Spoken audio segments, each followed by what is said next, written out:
Adlaw nga Miyerkules karon mga kaigsuunan. Petsa 4 sa bulan sa Enero tuig 2023. Ang pagbasa kinutlo gikan sa Ebanghelyo sumala ni San Juan, Kapitulo 1, versikulo 35 ngadto sa 42.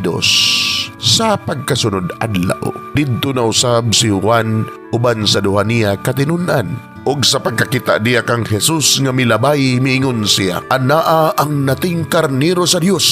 Ang duha katinunan nakadungog sa pagsulti niya niini, og misunod sila kang Jesus. Milingi si Jesus, og sa pagkakita niya nga nagsunod sila kaniya, gipangutana niya sila, "Unsa may inyong gipangita?" Sila mitubag, "Rabay, nga sa ato pa magtutudlo, hain ka man magpuyo, dali ka mo og tan-awan ninyo." Mitubag siya.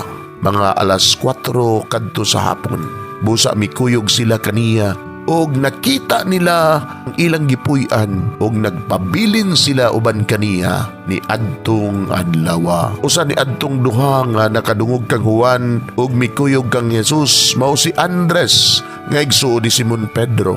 Gipangita dayon ni Andres ang iyang igsuon nga si Simon og giingnan, "Nakita namo ang Mesiyas nga sa ato pa Kristo." Og gidala niya si Simon ngadto kang Jesus.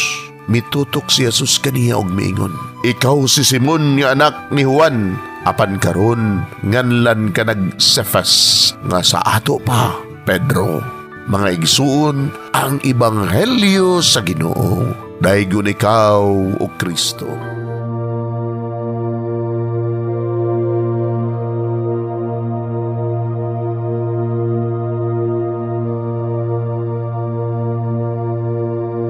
Pagampo sa dili pa magsugod sa trabaho. Magampo kita sa ngalan samahan sa Anak ug sa Espiritu Santo. Amen. Langit nun namong Amahan, sa among pagsulod nining trabahoan, among gidala ang imong presensya uban kanamo. Among gipamulong ang imong kalinaw, imong grasya, imong kaluoy, ug ang imong perpektong hanay sa among mga trabaho. Among gipadayag ang imong gahom labaw sa tanan, diha sa mga butang nga among mahimo, masulti, mahuna-unaan ug mahukman sulod nining adlaw. Ginoo, nagapasalamat kami sa gasa sa kinabuhi niining bagong adlaw, niining kahigayunan nga kami nakasulod sa trabaho ug mamahimong parte niining nga grupo. Salamat sa mga gasa nga imong gitugyan kanamo. Hamong gamiton kini diha sa pagimaya kanimo. Hatagi kami sa kusog ug kadasig sa pagbuhat sa among mga trabaho.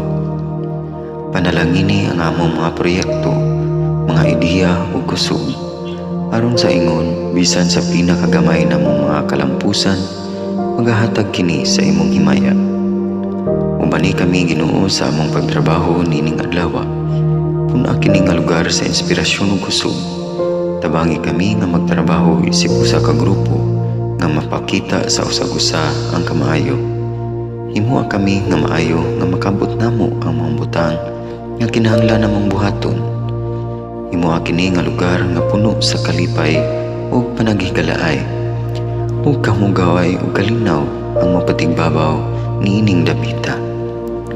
Ginoo, kung kami anaa sa kalibog, giyahi kami. Kung kami muwadaan sa kadasig ug paglaom, dasiga kami. Himua nga ang trabaho nga among gihimo ug ang paagi sa among paghimo niini makahatag unta kini ug hugot nga pagtuo, kalipay ug pahiyom sa tanan nga among mahimamat karong adlaw.